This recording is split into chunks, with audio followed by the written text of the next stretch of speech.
Imagine if you could plug your brain into a machine that would bring you ultimate pleasure for the rest of your life. If you were given the choice to sign up for that kind of existence, would you? That's the question philosopher Robert Nozick posed through a thought experiment he called the experience machine. The experiment asks us to consider a world in which scientists have developed a machine that would simulate real life while guaranteeing experiences of only pleasure and never pain. The catch? You have to permanently leave reality behind. But you'll hardly know the difference. Your experiences will be indistinguishable from reality. Life's natural ups and downs will just be replaced with an endless series of ups. Sounds great, right? It may seem like a tempting offer, but perhaps it's not as ideal as it sounds. The experiment was actually designed to refute a philosophical notion called hedonism. According to hedonists, maximizing net pleasure is the most important thing in life, because pleasure is the greatest good that life has to offer. For hedonists, the best choice that a person could make for himself is one that brings him the greatest possible amount of pleasure, while bringing him no pain. Limitless pleasure minus zero pain equals maximum net pleasure, or in other words, the exact scenario the experience machine offers. Therefore, if hedonism is your philosophy of choice, plugging in would be a no-brainer. But what if there's more to life than just pleasure?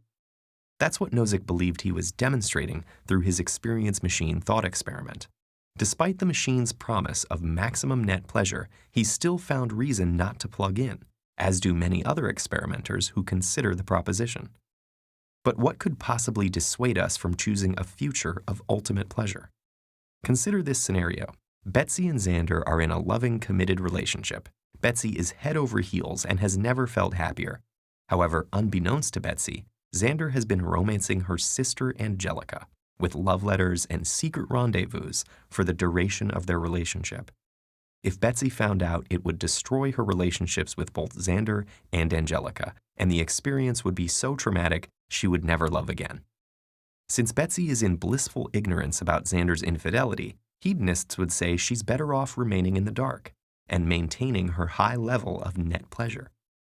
As long as Betsy never finds out about the relationship, her life is guaranteed to go on as happily as it is right now. So is there value in Betsy knowing the truth of her situation? Imagine if you were Betsy. Would you prefer to know the truth? If the answer is yes, you'd be choosing an option that sharply decreases your net pleasure.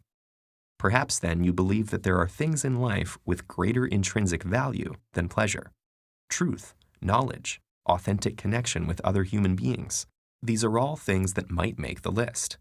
By never learning the truth, Betsy is essentially living life in her own personal experience machine, a world of happiness that's not based in reality. This love triangle is an extreme example, but it mirrors many of the decisions we make in day-to-day life. So whether you're making a choice for Betsy or for yourself, why might you feel reality should be a factor? Is there inherent value in real experiences, whether pleasurable or painful?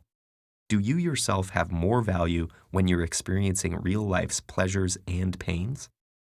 Nozick's experiment may not provide all the answers, but it forces us to consider whether real life, though imperfect, holds some intrinsic value beyond the pleasure of plugging in.